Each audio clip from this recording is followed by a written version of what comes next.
한전 직원이 특구 앞 매설 지역 주민을 사칭해 온라인 커뮤니티에서 한전의 입장을 옹호하는 댓글을 달아 논란이 일고 있습니다. 김포도시철도 개통 연기 사실에 김포 시민들의 화가 가라앉지 않고 있습니다. 김포시는 버스 노선 개편 계획을 미루고 주민 설명회를 반복했습니다. 최근 인천 일부 학교 급식 수돗물에서 발암 물질이 기준치 이상 나온 데다 학교 비정규직 노조와 교육당국 간의 협상까지 이어지고 있습니다. 인천 교육계를 살펴보겠습니다. 경기도와 도의회가 일자리 정책을 놓고 이견을 보이며 갈등을 빚고 있습니다.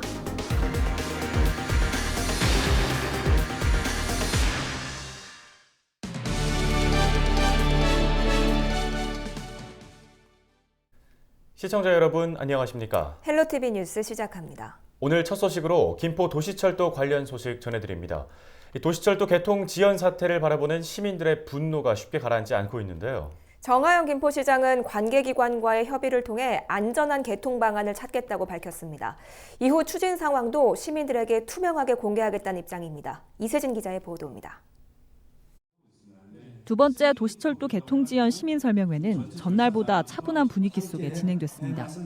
하지만 김포 도시철도 지연 사태를 해결하라는 시민들의 질책은 계속됐습니다. 정하영 김포시장은 국토부나 관계기관 협의를 통해 하루빨리 해결 방안을 찾겠다고 말했습니다. 협의된 내용은 시청 홈페이지나 SNS를 통해 시민들에게 투명하게 공개하겠다고도 약속했습니다. 김두관 의원이 김현미 국토부 장관 만나는 거, 또 오늘 여러 철도 관계자들이 김포를 방문해서 이 철도와 관련된 원인 분석을 하는 준비 단계에 접어들었던 거, 이런 것들을 알려주지 못했는데 내일부터는 그런 부분들에 대해서 좀 상세하게 어느 한 코너를 만들어서 전달하는 것으로 하겠습니다. 시민들은 안전에 대한 대책도 요구했습니다. 정하영 김포시장은 이번 지연 사태를 만든 차량 떨림 현상이 지속적으로 발생한다면 도시철도의 속도를 줄이는 안까지도 검토하겠다는 입장입니다. 또 전문가들이 좀 속도를 낮추면 승차감 지수나 또 안전성에 많이 완화될 수 있다고 하는 견해를 제시하고 있어요. 그래서 구체적으로 그 부분들에서 이번 검증 기간 동안에 검토를 하도록 하겠습니다. 도시철도 개통 시점에 맞추려던 버스 노선 개편은 당분간 미루기로 했습니다. 대신 서울 개화역과 김포공항역을 거치는 광역버스 노선에는 출근 전용 전세버스를 추가 투입할 예정입니다. 원도심의 국도와 그다음에 신도시에서 바로 개화역, 공항까지 연결하는 5개 노선에 대해서 출근 시간대 전세버스 20대를 투입을 하게 됩니다. 20대를 투입하게 되면 효과가 어떻게 나타나냐면 보통 한 대에 혼잡률이 지금 150에서 160% 정도 되는데요. 쉽게 설명드리면 한 차에 한 30에서 40명 정도 입석해서 이제 가시는 수치가 되겠습니다. 그래서 전세버스를 투입하게 되면 상당히 해소가 될 것이라고 이제 추측을 하고 있고요. 한편 지역구 국회의원들도 국토부와 교통안전공단 등 관계기관 협의에 나서고 있는 상황. 도시철도의 안전한 개통을 위해 노력하겠다는 김포시의 또 다른 약속이 시민들에게 진정성 있게 다가갈 수 있을지는 미지수입니다. 헬로티비 뉴스 이세진입니다. 김포 도시철도의 개통 지연 사태를 두고 지역 시민사회가 들끓고 있습니다. 김포포럼은 10일 성명서를 내고 김포 도시철도 개통 연기에 대해 김포시의 철저한 검증 조사와 더불어 전문가로 구성된 비대위를 구성하라고 촉구했습니다. 더불어 무책임한 행정을 막기 위해 도시철도 관련자들의 문책과 교체를 요구했습니다. 앞서 김포 정치개혁시민연대에서도 8일 논평을 통해 김포 도시철도 지연 사태의 원인이 탁상 행정에서 비롯됐다며 행정개혁이 필요하다는 입장을 내놓기도 했습니다. 특구 앞선 매설을 두고 부평 삼산동 주민들과 한전이 갈등을 빚고 있는데요. 주민들은 온라인 커뮤니티를 개설해 특구 앞선 매설 관련 상황들을 공유하고 있습니다. 그런데 한전 직원이 주민을 사칭해 커뮤니티에 글을 올려 논란이 일고 있습니다. 글은 한전의 입장을 옹호하는 내용인데요. 주민들은 댓글 조작 사건이라며 강하게 반발하고 있습니다. 이재필 기자가 보도합니다. 삼산특고합 대책위의 온라인 커뮤니티입니다. 지난 6월 29일 삼산특고합 대책위 집회보고글에 한 남성이 댓글을 달았습니다. 자신을 지역 주민이라고 소개한 남성은 한전과의 무모한 싸움으로 지역 주민들이 계속 피해를 본다면 이는 더 큰 문제라며 합리적인 대안으로 방향 전환이 절실하다고 적었습니다. 하지만 확인해보니 글을 쓴 사람은 지역 주민이 아닌 한전 직원이었습니다. 그는 삼산 특고 앞 커뮤니티에 2018년부터 최근까지 주민을 사칭해 모두 7개의 댓글을 달았습니다. 댓글은 특고 앞 매설에 대한 한전의 입장을 옹호하는 내용입니다.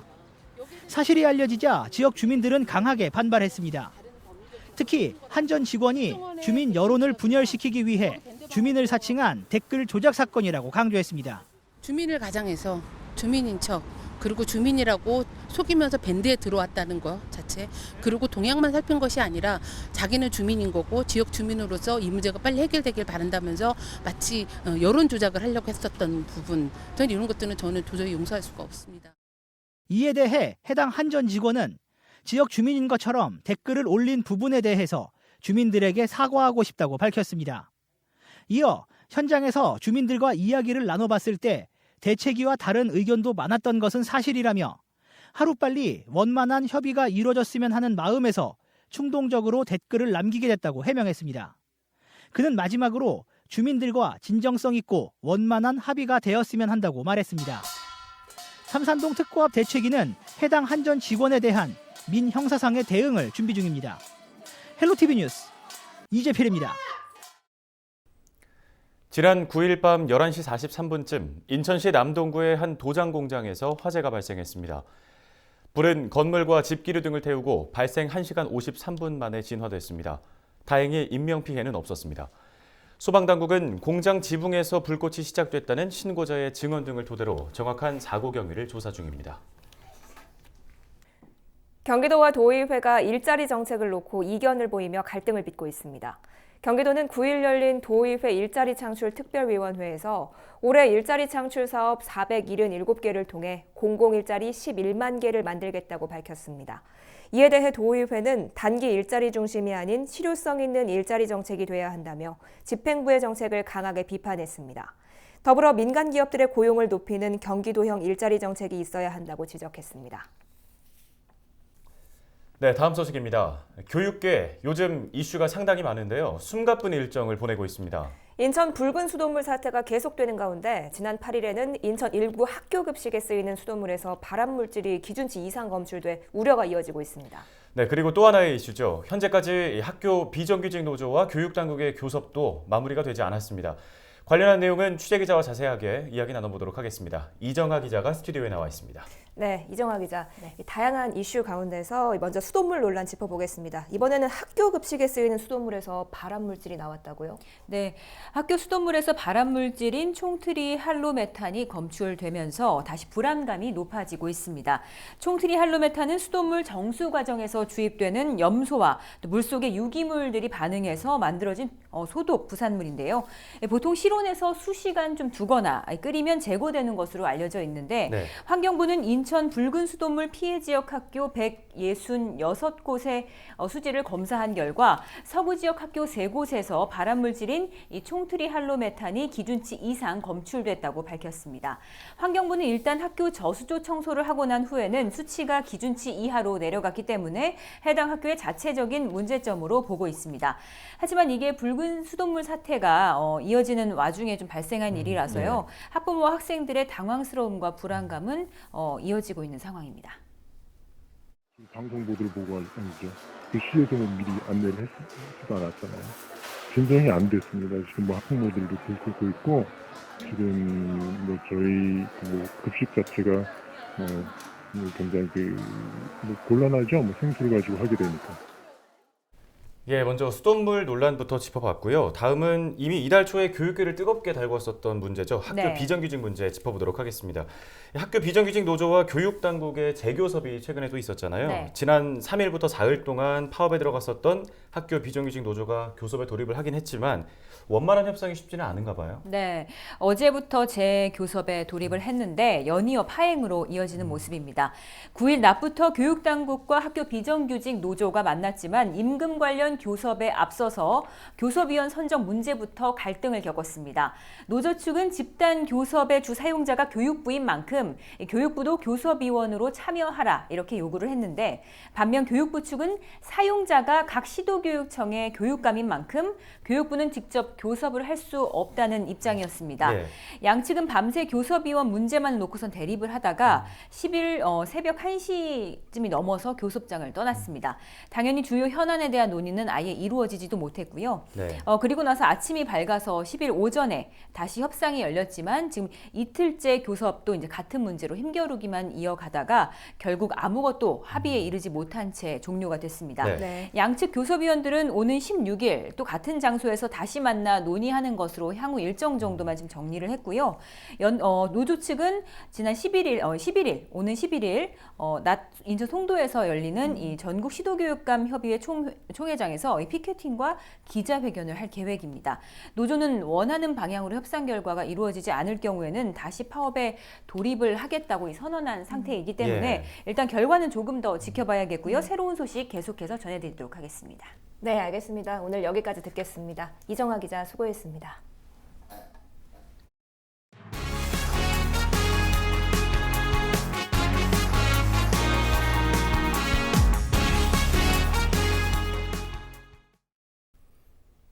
네, 다음은 부천과 김포 지역 시민 기자들과 지역 소식을 짚어보는 시간입니다. 누구나 미디어 협동조합 임미나 김성민 기자 나와 있습니다. 안녕하십니까? 안녕하세요. 안녕하세요. 네, 먼저 김포 소식부터 알아보겠습니다. 네, 김성민 기자, 김포시에서 사회경제주간 행사가 열렸다고요? 네, 김포시 사회적 경제 주간 행사가 7월 5일, 6일 사후광장에서 열렸습니다. 이번 행사는 김포시가 주최하고 김포시 사회적 경제 연대 사회적 협동조합이 주관했는데요. 이번 행사는 사회적 기업의 날과 협동조합의 날을 맞아 김포 시민들에게 사회적 경제에 대한 인식 확산을 시키고 인근 지역인 파주, 고양시와 교류를 통해 네트워크를 활성화하는 것이 이번 행사의 목적이었습니다. 관련해서는 임헌경 김포시 주민협치 담당관 인터뷰를 보시겠습니다. 김포시에는 등록 공장이 6,500여 개가 있고 사회적 기업은 전체가 90개가 있는데 그중에 사회적 경제 활동을 하는 기업은 29개가 있습니다. 사회적 기업은 사회적 가치를 실현하면서 기업을 성장시키기 때문에 예를 들어서 취약계층 고용 또는 경력 단절 고용이라든지 또 청년 일자리 창출 이런 분들을 함께 해나가고 사회적으로 필요한 여러 가지 봉사활동이나 이런 것도 병행하기 때문에 사회적 기업이 많이 늘어날수록 우리 사회는 더 밝고 행복한 사회가 될 것입니다.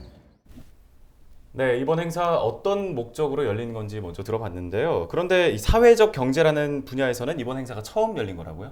네, 맞습니다. 이번 행사는 김포시가 주최하는 첫 번째 사회적 경제 관련 행사입니다. 김포시에는 예비 사회적 기업 16곳, 사회적 협동조합 8곳, 협동조합 58곳, 소비자 협동조합 3곳, 마을기업 5곳 등 사실 그동안 이런 규모의 행사는 없었습니다. 관련 내용은 인터뷰를 통해 보시죠. 판매 촉진도 고민을 같이 하고 그다음에 지역사회에 기여할 수 있는 다양한 그런 이제 활동들을 좀 같이 만들어내기 위해서 같이 좀 결합을 했고요.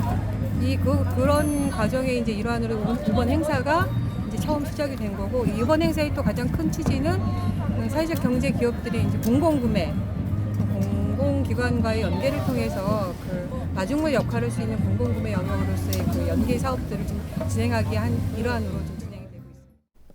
네, 그럼 이번 행사에서 눈에 띄는 프로그램이 뭐가 있었나요? 네, 이번 행사는 특이하게 김포시 관내 고등학교 학생들이 참여하고 있는 소셜 아이디어 공모전 사례 발표를 비롯하여 김포 시민들이 함께 참여할 수 있는 이벤트, 체험 부스, 공연 등 다양한 프로그램들이 있었습니다. 특히 날씨가 더웠는데도 불구하고 시민들과 학생들이 함께 참여해 주간 행사를 즐겼습니다. 네. 그러면 김포시는 앞으로 이 사회적 경제라는 것과 관련해서 어떤 활동들을 준비하고 있나요? 네, 우선 김포시는 창업을 준비하는 분들을 대상으로 사회적 경제 아카데미를 진행합니다. 이를 통해서 창업을 적극 장려하고 발굴할 계획에 있습니다.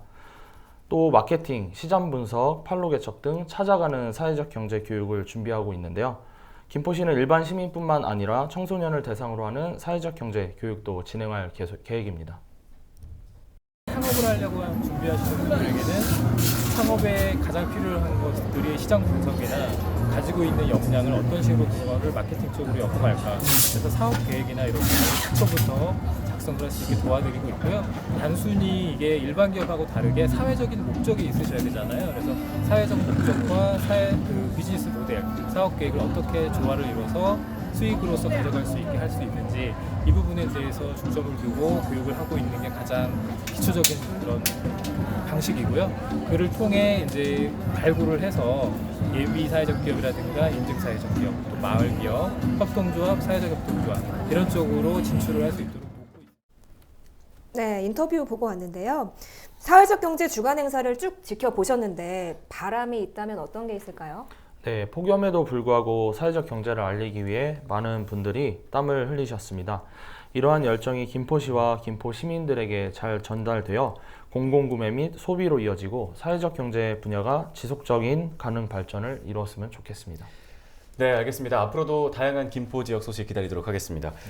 이번엔 부천 소식을 좀 들여다볼 텐데요. 임미라 기자님, 이 네. 우리마을 주민기획단 우주단 네트워크 사업을 계속해서 시리즈로 소개를 해주고 계시는데 이번에는 송내동에 있는 도서관에 다녀오셨다고요? 네, 송내동에 있는 소란마을 작은 도서관을 다녀왔는데요. 저희가 도서관에 갔다 온 이후에 아주 기쁜 소식이 날아들었습니다. 네. 우리 소란마을 작은 도서관의 김병선 관장님이 7월 1일자로 울산광역시 중구청 주민자치 지원관으로 근무하시게 됐다고 그래요. 울산광역시 중구 태화동이 주민자치회 전환 사업을 지금 진행을 하고 있는데 그곳에서 주민자치의 구성과 운영을 지원하는 일을 하시게 됐다고 합니다. 네, 그렇군요. 그동안 김병선 관장님이 부천에서 활동하시면서 이 부천시에 큰 도움이 됐다고 들었는데요. 어떤 활동들을 하셨나요? 네, 우리 김병선 관장님 프로필이 굉장히 화려한데요. 행안부 주민자치 강사, 마을공동체 컨설턴트, 그다음에 경기도 주민참여예산위원회 위원장도 역임을 하셨고 예. 마을계획 촉진자 활동도 굉장히 활발하게 해오셨습니다. 그리고 무엇보다도 송내 1, 2동에서 함께 진행한 그 송내동 마을지도 만들기를 직접 제안하셨다고 그래요. 그래서 굉장히 의미가 큰 것 같다라고 직접 말씀을 하셨습니다. 네, 그러면 그때 제작했던 이 송내동 마을 지도 지금은 어떻게 쓰이고 있나요? 네. 당시 지도를 만들었던 게 2015년도였는데요. 인쇄물로 지도가 제작되기도 했지만 온라인 홈페이지를 개설해서 마을 주민이라면 누구나 자신이 본 것을 찍어서 올릴 수 있게끔 그렇게 제작이 됐었어요. 예. 사이트 이름이 송내넷이었거든요. 당시에 김병선 관장님 인터뷰가 유튜브에 있어가지고 제가 하나 가져와 봤습니다. 우리가 지도를 만들었기 때문에 네트워크를 만들어서 협동조합 체제든 사회적 기업이든 뭔가 이제 그 조직화된 하나의 그룹이 필요하다. 그래서 이것을 계속해서 운영해 나갈 수 있고 더 사업을 확장해 나갈 수 있는 그런 이제 모토가 필요하다는 생각을 하고요. 그런 것들을 통해서 다양한 뭐 지역 내 시니어 일자리 창출이라든지 또 뭐 이번에 그 숲 만들기도 했는데 그런 것도 이제 숲 해설사가 필요할 것이고 그런 것들을 전체적으로 좀 통제하고 운영할 수 있는 기구들이 이제 본격적으로 필요하다 이렇게 생각을 합니다. 네, 그때 지도를 만들면서 온라인 홈페이지도 제작을 했었군요. 네, 그렇습니다. 그런데 지금 이 사이트가 죽어 있다고 하시더라고요. 그러니까 김병선 선생님 얘기를 들어보니까 당시에 송내동 마을지도 만들기 사업에 한 8천만 원 정도 사업 예산이 투입이 됐는데 그 중에 일부가 이제 홈페이지 제작에 쓰였다고 해요. 예. 그런데 이후에 운영할 주체가 없기도 했고 운영할 예산이 없어서 뭐 그런 사정이라고 합니다. 굉장히 아쉬워하셨는데 조금 전에 말씀하신 그런 부분이 지속 가능성을 위한 여러 가지 대안도 좀 마련해야 되지 않나 그런 말씀하신 것 같아요. 예. 좀 의미가 있는 사업인데 이 사업들이 주민들의 힘으로 좀 계속해서 이어서 나갈 수 있었으면 좋겠습니다. 네.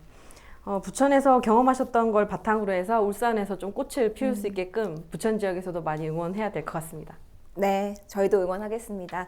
오늘 우주단 다음 소식도 다음 주에 기대하도록 하겠습니다. 네. 아직도 많이 남아있는 거죠? 많이 남았습니다. 네, 기대하도록 하겠습니다. 네, 지금까지 두 분 말씀 들어봤습니다. 다음 주에 뵙겠습니다. 고맙습니다. 고맙습니다.